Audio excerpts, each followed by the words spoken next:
Hello students, polytechnic Libre learning में आप सभी का स्वागत है। तो आज हम प्रारंभ करने जा रहे हैं प्रोडक्शन टेक्नोलॉजी यानी उत्पादन प्रौद्योगिकी का चैप्टर 8, जिसका टाइटल है जिग्स एंड फिक्सचर्स।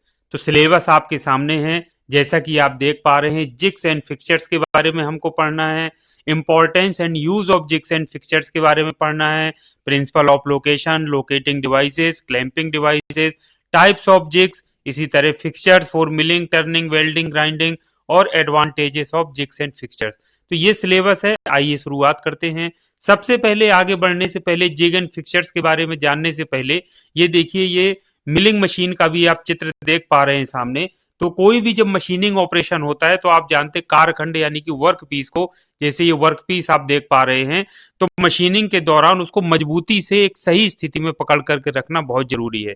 यदि मशीनिंग के दौरान कारखंड या वर्कपीस जरा भी हिल-डुल गया अपनी स्थिति से, तो पूरा मशीनिंग खराब हो जाएगा, पूरा वर्कपीस खराब हो जाएगी, समय सब कुछ सारा वेस्ट हो जाएगा। तो आप देखिए, ये इसमें बहुत मजबूती से कसा हुआ है। ये टेबल है, मशीन टेबल है। मशीन टेबल में मशीन वाइस लगी हुई है और उसमें कारखंड को मजबूती से पकड़ा हुआ है। और ये कटिंग टूल क्या कर रहा है, ये मिलिंग ऑपरेशन कर रहा है, यानी मशीनिंग ऑपरेशन कर रहा है, कटाई ऑपरेशन कर रहा है। तो अब आइए आगे बढ़ते हैं हम इसी तरीके से। अब हम जानते हैं जिग और फिक्सचर के बारे में। तो जिग और फिक्सचर ऐसी युक्तियां हैं जिनका प्रयोग मशीनिंग के दौरान कारखंड को सही स्थिति में मजबूती से पकड़ने तथा सहारने के लिए किया जाता है। तो जिग और फिक्सचर क्या है? ये युक्तियां हैं जिनका प्रयोग मशीनिंग के दौरान, मशीनिंग का मतलब होता है कोई कटिंग प्रोसेस, जब हम मेटल को कट करते हैं, चाहे वो सिंगल पॉइंट कटिंग टूल के द्वारा हो या मल्टी पॉइंट कटिंग टूल के द्वारा हो, तो वो मशीनिंग के दौरान कारखंड को सही स्थिति में मजबूती से पकड़ने तथा सहारने के लिए किया जाता है। अब ये जब दोनों का काम यही है, तो फिर दोनों में अंतर क्या है? एक को जिग करें, एक को फिक्सचर, तो दोनों में एक बेसिक डिफरेंस है। तो मुख्य अंतर दोनों में यह है कि जिग जो क्या करता है, मशीनिंग के दौरान कारखंड को सही स्थिति में मजबूती से पकड़ने तथा सहारने के साथ साथ क्या करता है, कटाई औजार को गाइड करने का कार्य भी करता है। कटाई औजार को गाइड करने का मतलब कटिंग टूल जो होता है उसको रास्ता दिखाने का कार्य करता है, जिसकी वजह से जो कटिंग टूल या कटाई औजार होता है इधर उधर नहीं जा सकता है। जबकि फिक्सचर में ये व्यवस्था नहीं होती है। बाकी दोनों के काम सेम होते हैं, सिर्फ जिग में ये व्यवस्था होती है कि वह कारखंड को सही स्थिति में मजबूती से पकड़ने तथा सहारने के साथ साथ क्या करता है, कटाई औजार को गाइड करने का भी कार्य करता है। जबकि फिक्सचर ऐसा नहीं करता है। ये जिग और फिक्सचर में एक बेसिक डिफरेंस है। अब फिक्सचर की यदि हम बात कर लेते हैं, तो वही जो फिक्सचर की जिग और फिक्सचर के ऊपर डेफिनेशन हमने पढ़ी थी वही है। यह एक ऐसी युक्ति है जिसका प्रयोग मशीनिंग के दौरान कारखंड को सही स्थिति में मजबूती से पकड़ने तथा सहारने के लिए किया जाता है। जिग कुछ इस तरह, जो फिक्सचर है कुछ इस तरीके से हो सकता है जैसा कि आप चित्र में देख पा रहे हैं।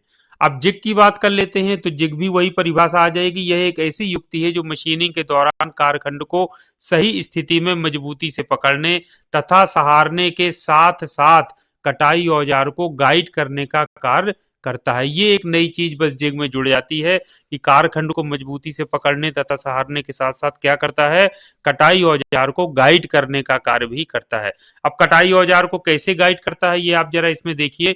ये देखिए, ये कारखंड है, इसमें ये मान लीजिए ड्रिलिंग ऑपरेशन कर रहे हैं। तो देखिए, ड्रिल जो है यहाँ से ये गुजरा है, तो ये बुश लगा हुआ है, तो जिग बुश कहते हैं। इसके अंदर से होकर के गुजरा है और ये ड्रिलिंग ऑपरेशन कर रहा है। तो जब बुश के अंदर से होकर के आया है तो इधर उधर कहीं भी नहीं ये जा सकता है। तो ये क्या है, ये जिग का कॉन्सेप्ट है। यानी ये कटिंग टूल को क्या कर रहा है, रास्ता दिखाने का कार्य भी कर रहा है, यानी गाइड भी कर रहा है कि तुम्हें इसी रास्ते से ड्रिल करना है, ना तुम इधर जा सकते हो ना इधर। जबकि फिक्सचर में क्या है, ये जो व्यवस्था होती है गाइड करने वाली, ये व्यवस्था हट जाती है। ये सब व्यवस्था नहीं रहती, सीधे उसमें कारखंड को मजबूती से पकड़ने सहारने का कार्य करता है। तो ये अब आप बेसिक डिफरेंस इसका समझ गए होंगे। तो ये आपका देखिए, इस चित्र को जरूर आपको बना लेना है अपनी कॉपी में। ये देखिए कारखंड है, ये पूरा जिग आप सामने देख पा रहे हैं। ये एडजस्टेबल स्क्रू लोकेटिंग पिन है, ये आपके सामने यहाँ पर जो लगी हुई है। सपोर्टिंग पिन है, कारखंड को सपोर्ट किया जाता है। ये बेस है। इसी तरीके से क्लैंपिंग भी किया जाता है ताकि मशीनिंग के दौरान कारखंड इधर उधर ना जाने पाए। तो देखिए, क्लैंपिंग स्क्रू भी लगा हुआ है। ये जिग का ब्रैकेट कहलाता है। ये आपका ड्रिल है और ये जिग बुश है जिससे होकर के ड्रिल गुजरता है, यानी गाइड करने का कार्य करता है। तो ये अब आगे बढ़ते हैं। जिग तथा फिक्सचर के पदार्थ की बात करें तो सामान्यतः स्टील या कास्ट आयरन पदार्थों का प्रयोग किया जाता है जिग या फिक्सचर के निर्माण के लिए। अब जिग तथा फिक्सचर के उद्देश्य क्या है, ऑब्जेक्टिव्स क्या हैं? बहुत सारे उद्देश्य हैं। पहला तो जो परिभाषा में पढ़ा, कारखंड को मजबूती से पकड़ना, उसको सहारना तथा उनकी सही स्थिति सुनिश्चित करना। दूसरा, कारखंड को आसानी से लोड और अनलोड करना। आज के समय में आप देख रहे हैं मास प्रोडक्शन हो रहा है, बहुत तेजी से कार हो रहा है, तो उस समय ज्यादा से ज्यादा उत्पाद हम कैसे बना पाएंगे जब कारखंड को तेजी से लोड और अनलोड कर सकें। तो ये कार्य भी जिग और फिक्सचर के द्वारा आसानी से होता है। बहुत सारे कारखंडों को एक साथ पकड़ना, कारखंड कटाई औजार को कारखंड के वांछित स्थान पर गाइड करना, जो कि जिग करता है। जटिल आकृतियों के कारखंडों को आसानी से पकड़ना, प्रक्रम को स्वचालित या अर्ध स्वचालित बनाना। प्रक्रम को जो आजकल प्रोसेस स्वचालित या अर्ध स्वचालित आ रही है, वो जिग और फिक्सचर की वजह से आसानी से उनको ऑटोमेटिक और सेमी ऑटोमेटिक किया जा सकता है। उच्च यथार्थता वाली मशीनिंग सतह प्राप्त करना, कारखंडों का हस्तांतरण न्यूनतम रखना यानी ट्रांसपोर्टेशन मिनिमम रखना, और उत्पादन दर में वृद्धि करना। ये सारे क्या हैं? ऑब्जेक्टिव्स या उद्देश्य हैं किसके? जिग और फिक्सचर के, दोनों के।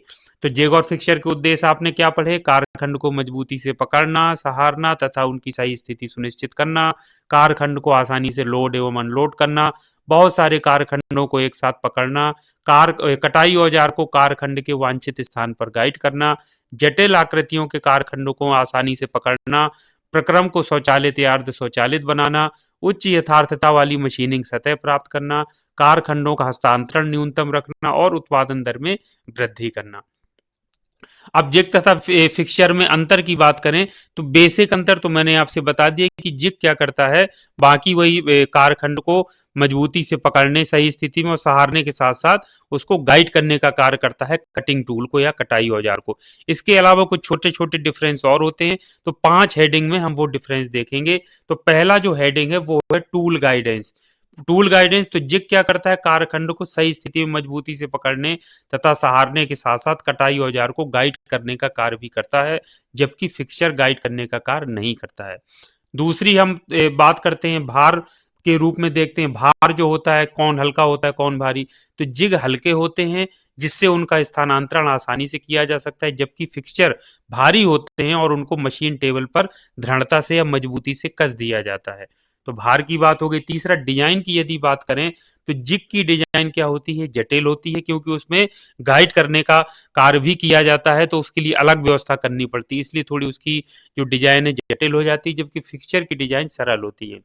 अनुप्रयोग यानी एप्लीकेशंस की बात करें कि जिग का प्रयोग कहाँ किया जाता है, फिक्सचर का प्रयोग कहाँ किया जाता है, तो जिग का प्रयोग जो ड्रिलिंग, जैसे होल बनाना, होल को बड़ा करना, तो ड्रिलिंग, बोरिंग हो गया, जैसे होल पहले से बने होल को और बड़ा करना या फिनिशिंग करना, तो रीमिंग, तो इस तरीके की संक्रियाओं में जिग का प्रयोग किया जाता है, ड्रिलिंग, बोरिंग, रीमिंग इत्यादि में। बाकी जो प्रोसेस हैं जैसे मिलिंग हो गया, ब्रोचिंग हो गया, शेपिंग हो गया, ग्राइंडिंग हो गया, खरादन इत्यादि संक्रियाओं में ये फिक्सचर का प्रयोग किया जाता है। तो अनुप्रयोग यानी एप्लीकेशंस आपने देखे, जिग का प्रयोग ड्रिलिंग, बोरिंग, रीमिंग इत्यादि संक्रियाओं में किया जाता है, जबकि फिक्सचर का प्रयोग मिलिंग, ब्रोचिंग, शेपिंग, ग्राइंडिंग, खरादन इत्यादि संक्रियाओं में किया जाता है। लास्ट बात आती है मूल्य के आधार पर तुलना या अंतर कर लेते हैं। साधारणतः फिक्सचर की तुलना में जिग महंगे होते हैं।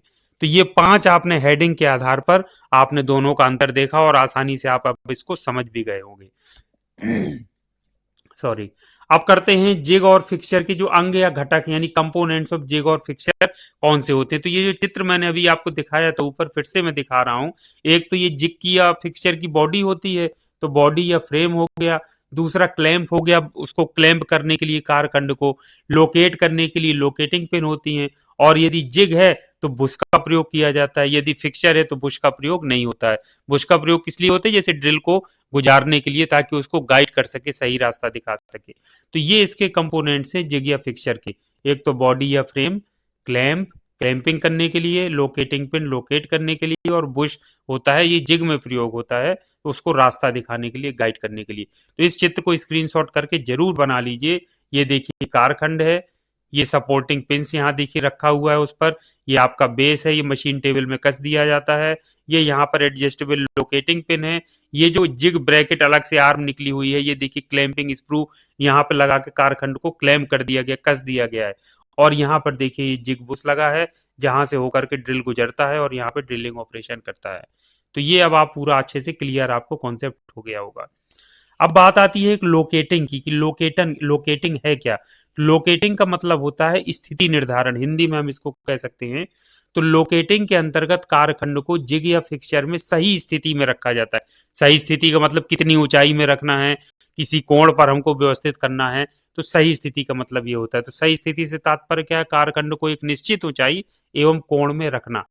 तो लोकेटिंग का मतलब समझ में आया आपको। लोकेटिंग के अंतर्गत क्या करते हैं, कारखंड को जिग या फिक्सचर में सही स्थिति में रखा जाता है। सही स्थिति से तात्पर्य क्या है, कारखंड को एक निश्चित ऊंचाई एवं कोण में रखना।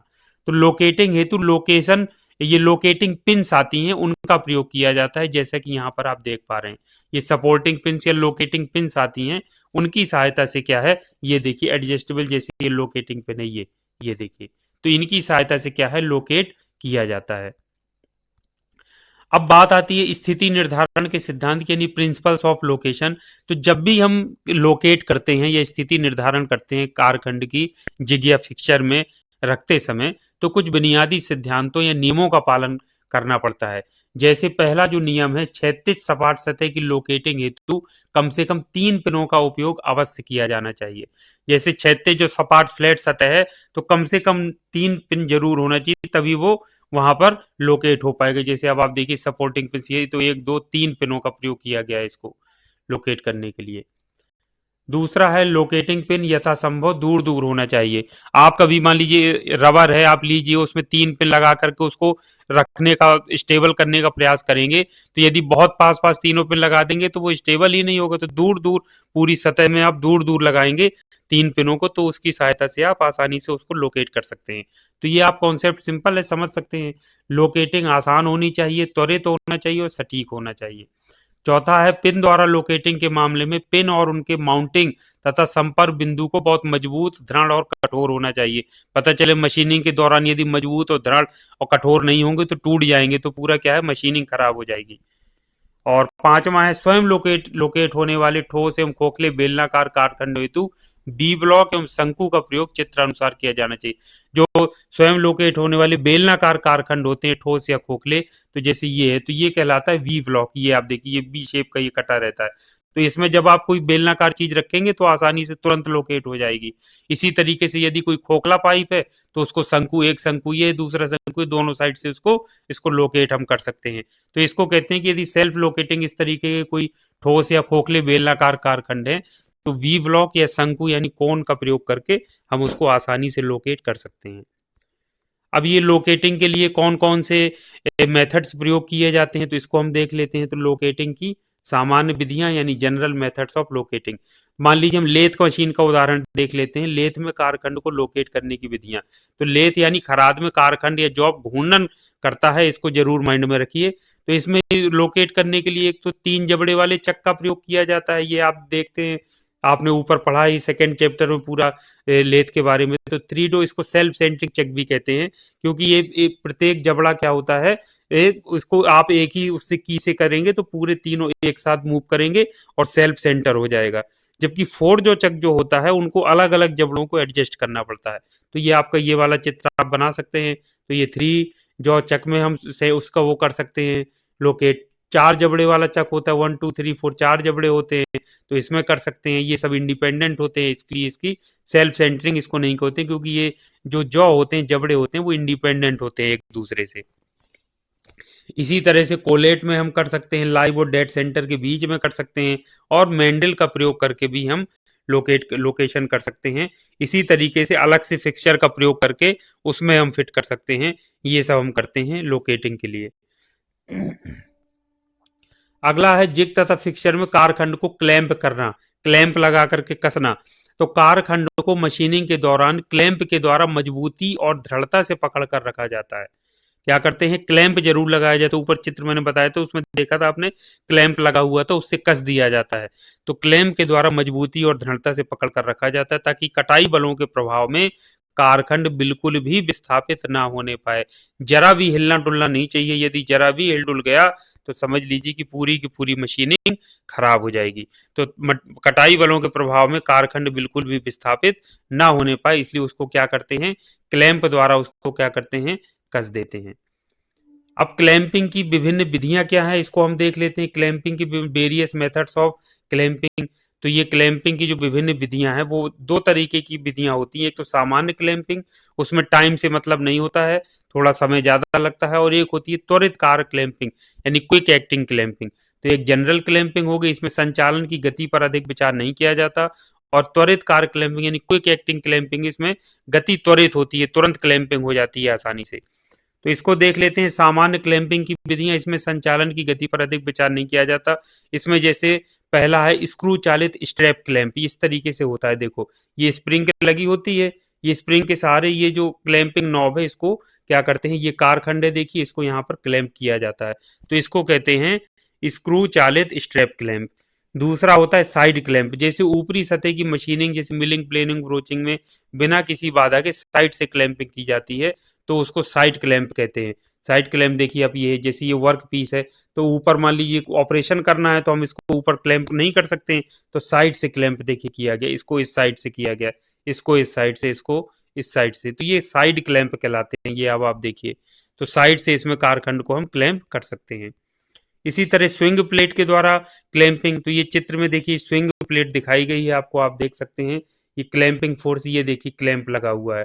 तो ये यहाँ पर ये स्विंग प्लेट है, ये स्विंग करती है और इसको आसानी से इसमें कस के और ये क्लैंप की सहायता से हम क्या क्लैंपिंग फोर्स लगा करके इसको हम जकड़ सकते हैं, क्लैंप कर सकते हैं आसानी से। अब है त्वरित कार क्लैंपिंग की विधि, यानी क्विक एक्टिंग की। जो त्वरित कार नट का प्रयोग करके क्विक एक्टिंग नट होता है, ये देखिए जैसे ये है, ये मान लीजिए आपका कारखंड है, तो ये नट लगा करके सीधे इसको जल्दी से कस दिया जाता है। इसके अलावा दूसरा एक कैम क्लैंपिंग भी होती है, बहुत प्रभावी और संचालन में बहुत सरल होती है। अब आप देखिए, खुद इसको देखिए, कारखंड है, ये देखिए ये क्लैंप है, ये देखिए कोई कैम टाइप क्लैंप, ये इसमें और इसमें दोनों में देखिए तुरंत घुमा करके इसको कारखंड को अनलोड और लोड हम कर सकते हैं। यानी क्लैंपिंग बहुत जल्दी और द्रुत गति से होती है और बहुत सटीक होती है और बहुत आसानी से होती है, तो इसको कहते हैं क्लैंपिंग बाई कैम। अब बात आती है ड्रिलिंग जिग के प्रकार की। तो ड्रिलिंग जिग के ये निम्न प्रकार हैं, इनको आप नोट कर लीजिए। जैसे पहला होता है टेम्पलेट जिग, एक एक करके हम आगे पढ़ेंगे, पहले आप लिस्ट बना लीजिए। टेम्पलेट जिग, दूसरा होता है प्लेट जिग, तीसरा बॉक्स जिग, चौथा चैनल जिग, पांचवा लैच जिग और छठा है आपका क्विक एक्टिंग जिग और सातवां है आपका इंडेक्सिंग जिग। तो आइए एक एक करके देख लेते हैं। टेम्पलेट जिग क्या होता है, जिग का सबसे सरलतम रूप है। यह कारखंड के आकार एवं आकृति की एक प्लेट होती है और उसमें छिद्र बने होते हैं। तो कारखंड के ऊपर टेम्पलेट जिग को रखकर छिद्र में से ड्रिल गुजाकर ड्रिलर ऑपरेशन किया जाता है। सिंपल सा जिग का मतलब है कि हमको इसमें टूल को, ये कटिंग टूल को गाइड करने का कार्य कराना है। तो ये देखिए ये कारखंड था, ये अब आप देख रहे हैं नीचे ये हमारा कारखंड है। तो हमने ये एक जो जिग है इसको प्लेट की तरह, उसी तरह का होता है, उस साइज की प्लेट इसके ऊपर लगाया। देखिए ये टेम्पलेट जिग है और इसमें छेद बने थे पहले से, इसमें टेम्पलेट जिग में ये छेद है देखिए, तो उससे गुजार करके ड्रिल, यहाँ से ड्रिल गुजार रही, ड्रिल यहाँ से कर दिया, ये दोबारा यहाँ से ड्रिल को गुजार के यहाँ ड्रिल कर दिया, छेद कर दिया। तो इस तरीके से क्या होता है, इसमें बुश नहीं लगे होते हैं, बस बाकी सिर्फ छिद्र होते हैं, तो इसको कहते हैं टेम्पलेट जिग। तो ये सबसे सरलतम रूप है, प्लेट के रूप में होता है, सीधे वर्क पीस के ऊपर रखो, उसमें छेद बने होते हैं, उससे ड्रिल गुजार करके कारखंड में छिद्र कर दो। तो ये कारखंड के आकार आकृति की सिंपल एक प्लेट होती है जिसको हम टेम्पलेट जिग कहते हैं और ड्रिलिंग ऑपरेशन में इसका इस्तेमाल किया जाता है। चित्र जरूर स्क्रीनशॉट करके बना लीजिए। दूसरा प्लेट जिग, कई बार जो टेम्पलेट जिग और प्लेट जिग होता है दोनों को ही एक ही नाम से पुकारा जाता है, लेकिन कई बार दोनों में थोड़ा सा अंतर भी कर दिया जाता है। तो हम ये कह सकते हैं कि प्लेट जो होता है वो टेम्पलेट जिग का विकसित रूप है, सब चीजें से वही होती हैं, सिर्फ यहाँ जो इसमें प्लेट जिग, जो टेम्पलेट जिग में जो यहाँ छिद्र बने थे दो, उन छिद्रों में बुश लगा दिया जाता है। ये देखिए बुश, इसमें बुश लगा दिया, इसमें बुश लगा दिया, तो फिर क्या होता है, बुश से होकर के वो ड्रिल गुजरता है। बुश क्या होते हैं, रिप्लेस कर सकते हैं, जैसे बुश अगर घिस जाते हैं, जब ड्रिल घूमेगा तो वो घिसेगी भी उस जगह क्या मेटल, तो उसमें क्या कर सकते हैं, जब बुश घिस जाता है तो बुश को निकाल के फेंक देते हैं और नए बुश लगा दिए जाते हैं, तो ये थोड़ा सा और ज्यादा इफेक्टिव हो जाता है। तो प्लेट जिग में बने छिद्रों में से ड्रिल बुश का प्रयोग किया जाता है तथा छिद्र करने के लिए ड्रिल को बुश से होकर के गुजारा जाता है। तो ये अंतर है, तो इसको कहने लगते हैं हम प्लेट जिग।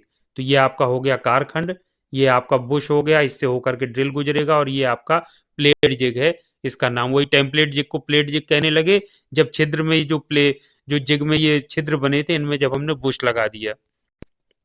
ये देखिए, इस चित्र से आप आसानी से इसको समझ सकते हैं। ये कारखंड है जिसमें छिद्र करना है, ये आपका जिग है। तो यहाँ देखिए इसके साथ इसको कस दिया क्लैंप की सहायता से, ये देखिए क्लैंप लगे हैं। और यहाँ देखिए ये छिद्र में आप देख रहे हैं बुश लगे हुए हैं। तो यहाँ से देखिए ड्रिल गुजरेगा, और यहाँ से देखिए ये छिद्र कर दिया, यहाँ से होकर ये छिद्र कर दिया, और यहाँ से होकर ये छिद्र कर दिया। तो ये आप कह सकते हैं ये प्लेट जिग है। यदि इसमें ये ना लगे होते बुश, तो और निकालते खाली छिद्र होते, तो हम इसको कह देते ये टेम्पलेट जिग है। तो सिंपल सरलतम रूप होता है, सीधा सीधा। तीसरा होता है बॉक्स जिग। नाम से ही पता चल रहा है बॉक्स नुमा होता है। बॉक्स के अंदर वो हम क्या करते हैं, जब एक से अधिक प्लेन में हमको ड्रिल करना होता है तो बॉक्स जिग का प्रयोग किया जाता है। अब आप देखिए ये कारखंड है, ये बॉक्स नुमा पूरी आकृति बॉक्स है। तो कारखंड में मान लीजिए यहाँ ऊपर साइड इस प्लेन में भी हमको ड्रिल करना है, तो एक बुश यहाँ देखिए लगा हुआ है, यहाँ से ड्रिल गुजार के हम ड्रिलिंग ऑपरेशन कर सकते हैं। मान लीजिए इस साइड भी करना है, तो ये बुश लगा करके देखिए एक दो बुश यहाँ लगे हैं, तो एक ड्रिल यहाँ कर सकते हैं, यहाँ से कर सकते हैं। तो मतलब एक से अधिक प्लेन में जब हमको ड्रिल करना होता है तो हम बॉक्स जिग का प्रयोग करते हैं। ये बॉक्स नुमा आकृति का होता है, इसलिए इसको बोलने लगते हैं हम बॉक्स जिग। तो ये बॉक्स के रूप में होता है जैसा चित्र में दिखाया गया है। जब एक से अधिक प्लेन में ड्रिल करना होता है तब बॉक्स जिग का प्रयोग किया जाता है। तो इसमें क्या क्या है, आपका ये कारखंड हो गया, ये लोकेटर यानी लोकेटिंग पिंस लगी हैं, ये बुश लगे हैं, इस प्लेन में भी है, यहाँ भी है, क्लैंप लगा हुआ है। क्लैंप करने के लिए ये स्विंग क्लैंप है, इसको स्विंग करके प्लेट को आसानी से इसको हम निकाल सकते हैं और रख सकते हैं इसमें। तो ये चित्र को जरूर स्क्रीनशॉट करके अपनी कॉपी में बना लीजिए। अगला है चैनल जिग। चैनल जिग का मतलब ये चैनल नुमा आकृति का होता है, इसलिए इसे चैनल जिग कहा जाता है। जैसे ये आप देखिए चैनल काट जिसको कहते हैं। तो ये देखिए आप इसमें ये चैनल काट, ये देखिए चैनल काट है, ये देखिए आपका कारखंड है। तो ये चैनल काट, ये आप देखिए इसकी चैनल काट, ये चैनल काट का है। तो यहाँ देखिए एक क्लैंप यहाँ पे लगा दिया, और यहाँ पे ड्रिल करना है, तो यहाँ देखिए ये बुश लगा हुआ है, तो यहाँ से होकर ड्रिल गुजरेगा और यहाँ छेद कर देगा, ये आपका कारखंड है। तो इस तरीके से ये चैनल नुमा आकृति के कारण इसको चैनल जिग के नाम से जाना जाता है। तो ये आपका हो गया कारखंड, ये आपका हो गया जिग है, ये क्लैंप लगा हुआ है, देखिए इसको कारखंड को क्लैंप कर दिया गया। ये बुश है जहां से ड्रिल होकर के आएगा और यहाँ पे ड्रिल कर देगा।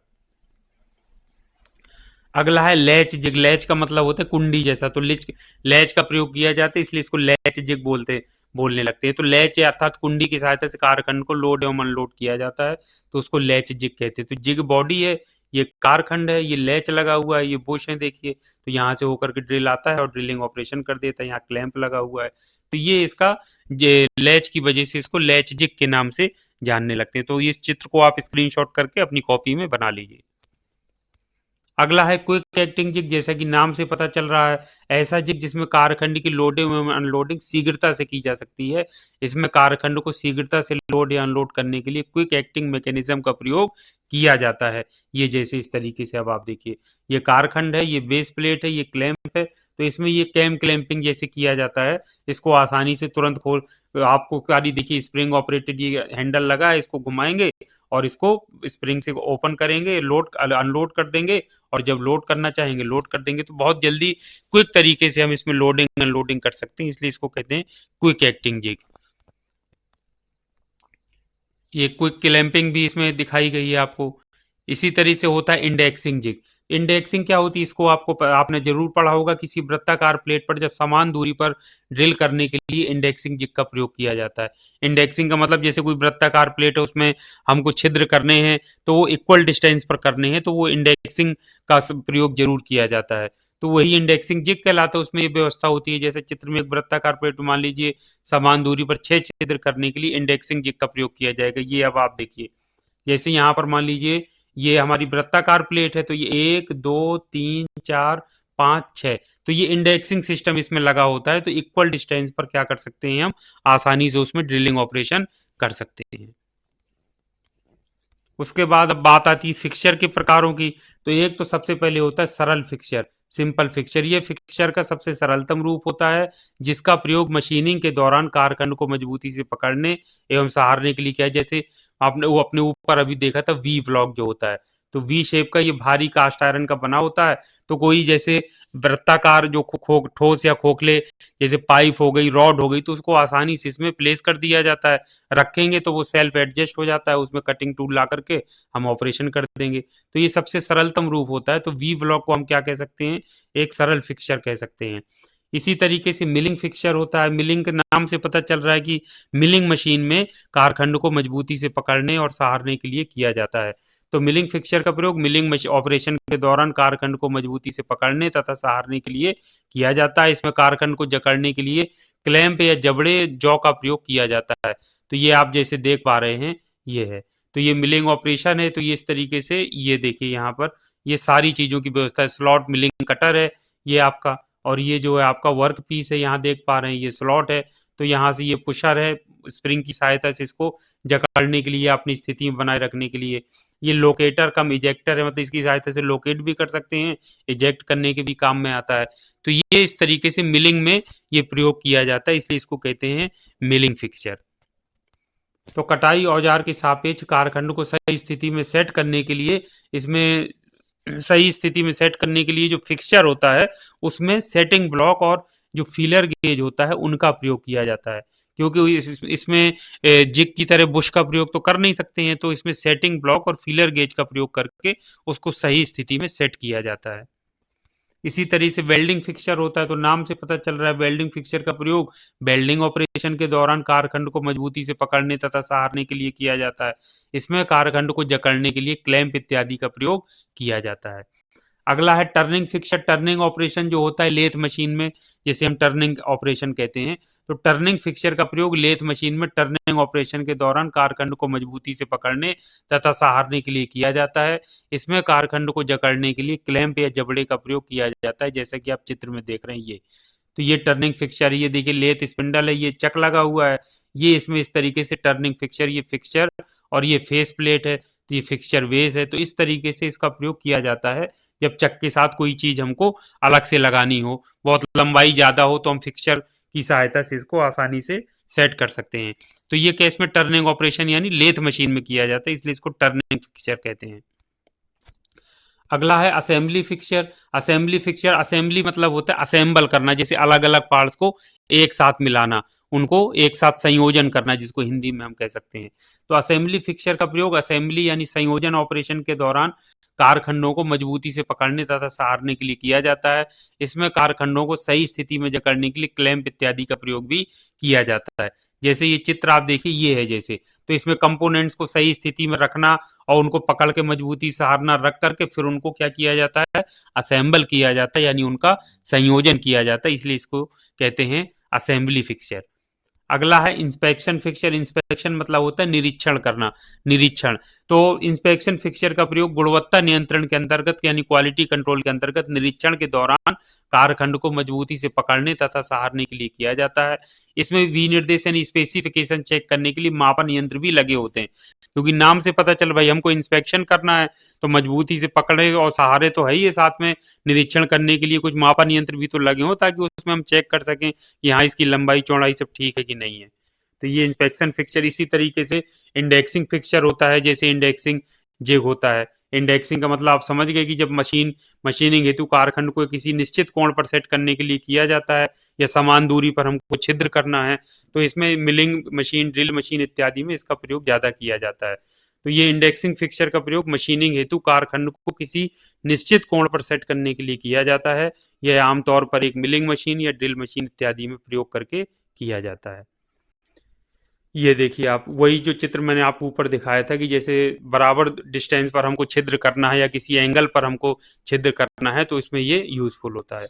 अब लास्ट में एक टॉपिक और बचा है, जिग तथा फिक्सचर के लाभ, advantages of jig and fixture. तो इसके प्रमुख लाभ निम्नलिखित है। आपने देखा कि इससे समय की बचत होती है, इससे उत्पादकता में वृद्धि होती है, गुण नियंत्रण में वृद्धि होती है, उच्च यथार्थता की मशीनिंग सतह प्राप्त होती है, अंतर विनियमितता यानी इंटरचेंजेबिलिटी में वृद्धि होती है, प्रक्रम को स्वचालित करने में यानी ऑटोमेटिक करने में सहायता मिलती है, श्रम की बचत होती है, मशीन औजारों की उत्पादन क्षमता में वृद्धि होती है और कारखंड में एक समय में हम 2 या अधिक संक्रियाएं कर सकते हैं जिग और फिक्सर की सहायता से। तो ये कुछ हैं लाभ हैं जो आपने देखे ऊपर और आप आसानी से समझ सकते हैं। तो फिर से एक बार मैं रिपीट कर रहा हूँ, समय की बचत होती है, उत्पादकता यानी प्रोडक्टिविटी में वृद्धि होती है, गुण नियंत्रण में वृद्धि होती है, उच्च यथार्थता की मशीनन सतह प्राप्त होती है, अंतर विनिमयता यानी इंटरचेंजेबिलिटी में वृद्धि होती है, प्रक्रम को स्वचालित करने में सहायता मिलती है, श्रम की बचत होती है, मशीन औजारों की उत्पादन क्षमता में वृद्धि होती है, कारखंड में एक समय में 2 या अधिक संक्रियाएं की जा सकती हैं। तो ये लाभ हैं जिग और फिक्सर के। तो इस तरह से पूरा का पूरा जो सिलेबस था हमने टॉपिक वाइज पढ़ा, समझा। मैं उम्मीद करता हूं कि आपको समझ आया होगा और आप अपनी नोटबुक में इसको जो भी मैंने कॉन्सेप्ट बताए हैं, जो हेडिंग वाइज हम चले हैं शुरू से लेकर के लास्ट तक, वो आपको जरूर लिखना है। तो समझ में आने के साथ साथ आपका कॉन्फिडेंस बूस्टअप होगा, आपके नोट्स तैयार हो जाएंगे और यही नोट्स आपको रिवीजन के काम में और आगे जब आप हायर स्टडीज में पढ़ने जाएंगे तो यही नोट्स और कॉन्सेप्ट आपके काम आने वाले हैं। तो आलस ना करिए, नोटबुक में कॉपी बना करके पेन लेकर के पूरे इसमें जो मैंने पढ़ाया है उतना कम से कम नोट जरूर कर लीजिए।